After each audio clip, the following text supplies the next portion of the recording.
Bonjour et bienvenue sur la chaîne de Green Spider. Donc aujourd'hui je reviens sur ce produit qui est donc le Last Resort Tactical Attaché de chez Maxpedition. Après plus de 4 mois d'utilisation intensive de manière quotidienne, je reviens donc sur ce principe de sac pour vous faire un retexte d'utilisateur complet. Et ce de façon, comme c'est maintenant mon habitude, de façon objective. Alors en matière d'emport, comme je vous l'avais dit lors de la précédente vidéo de présentation, je vous laisse, pour ceux qui ne l'avaient pas encore vu, le lien en dessous pour que vous puissiez éventuellement, si cela vous intéresse, voir donc la présentation sur ce produit. Comme je vous l'avais dit donc lors de la présentation, c'est un produit qui permet d'emmener énormément d'éléments, mais bien entendu quasiment exclusivement sur le principe urbain. Tout simplement parce qu'il n'y a pas d'autre système de portage hormis la sangle principale ou éventuellement les poignées. Il n'y a rien d'autre pour pouvoir le porter, pas de système d'accroche comme c'est présenté parfois sur d'autres produits MaxP. Au dos on peut retrouver une petite sangle éventuellement abdominale, là il n'y en a pas, donc c'est vraiment un sac typiquement prévu pour le milieu urbain. Bien sûr d'un aspect tactique, ça pourrait en intéresser plus d'un sans doute niveau professionnel, de façon à organiser pourquoi pas toute sa journée. Comme je vous l'ai dit, on peut mettre un portable de 15 pouces sans aucun problème, ça rentre dedans. Toutefois, les points éventuellement à signaler qui pourraient être négatifs dans le premier temps, c'est que une fois bien chargé, quand on met son ordinateur portable, alimentation, éventuellement une tablette, téléphone, etc., etc., bref, tout le nécessaire pour une journée, plus éventuellement des carnets pour les annotations, éventuellement un agenda, bref, lorsque c'est assez exhaustif, c'est quand même assez lourd et ça finit par peser sur l'épaule, et ce malgré la présence de ce système de repose pour l'épaule. Alors petit point noir sur ce principe là, puisque c'est assez rigide, et une fois que c'est positionné sur l'épaule, en jeté d'épaule, si on a un vêtement qui glisse un peu, la sangle a tendance à glisser et il faut sans arrêt la reprendre et éventuellement tenir sur le devant du sac quand on marche pour éviter que ça glisse. Ça c'est éventuellement le petit point noir, puisque en fait il n'y a pas de système véritablement d'accroche, c'est du nylon tout simple, comme c'est présenté parfois sur d'autres sangles.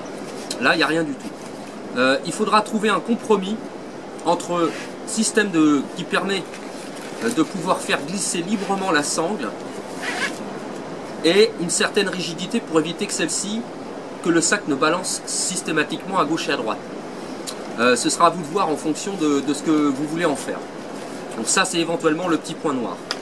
Autre point éventuellement qui peut être à reprendre, ce sont ces pattes. Alors très utile, particulièrement pour tout ce qui est système, on va dire un petit peu tactique, donc pour tous ceux qui utilisent des bâtons de combat, on peut penser au tonfa, éventuellement matrax, choses comme ça, et c'est la vue première, normalement pour y mettre donc des lampes de grande dimension, comme les Maglite, mais d'autres modèles éventuellement. Donc c'est très pratique pour cette raison. Par contre, ce n'est pas amovible, il n'y a pas moyen de les retirer. Donc si on ne s'en sert pas, ça vient se juxtaposer systématiquement sur l'ouverture principale, ça peut être éventuellement gênant. Donc il faut sans arrêt revenir pour écarter en fait, pour pouvoir avoir un accès à l'intérieur du sac. C'est un détail, mais il faut le signaler, il n'y a pas véritablement moyen de raccourcir les pattes. Donc le mieux c'est encore essayer de trouver également un compromis de façon à ce qu'elles soient un petit peu levées, on va dire, pour éviter que ce soit gênant.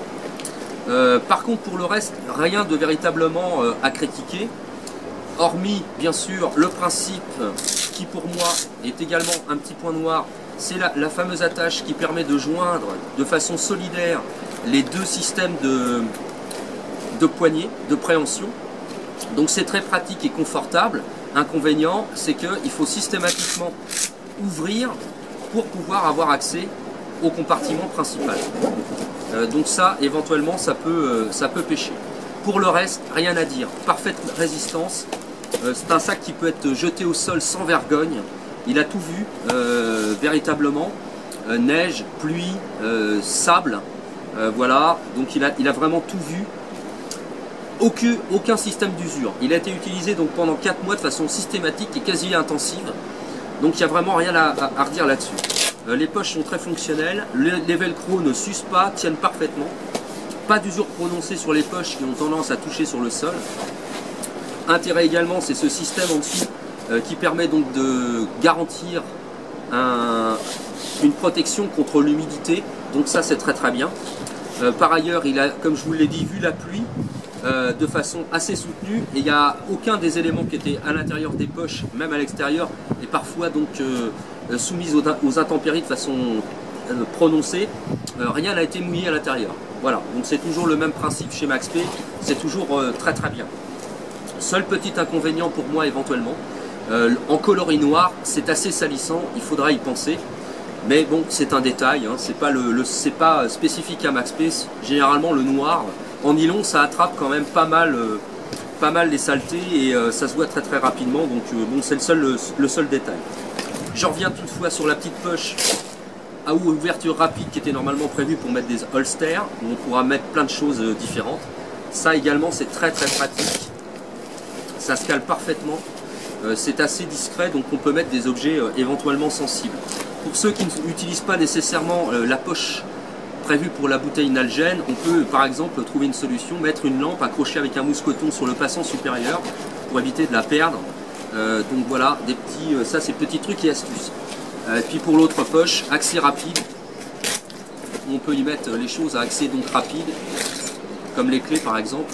Donc ça c'est très pratique également, et le principe donc, de récupération d'excédent ici se fait très très bien, donc c'est parfait. Voilà.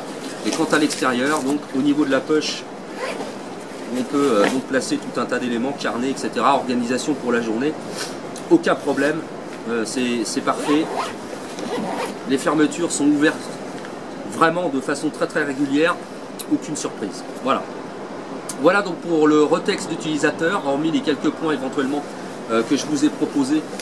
Sachez que c'est véritablement l'un des meilleurs systèmes d'emport pour, en tout cas, urbain et organisation de la journée. C'est vraiment l'un des meilleurs éléments que j'ai pu trouver à l'heure actuelle, en tout cas chez la gamme Maxpedition. Donc pensez-y, il y a quand même d'autres modèles qui sont parus depuis. Le plus célèbre étant le Tactical Operator, qui est un sac plus volumineux. Celui-ci c'est le plus petit. Les autres, plus on va dans la gamme, plus les sacs sont importants. Celui-ci, je pense qu'à la journée, il y a moyen de s'organiser sans trop de problèmes.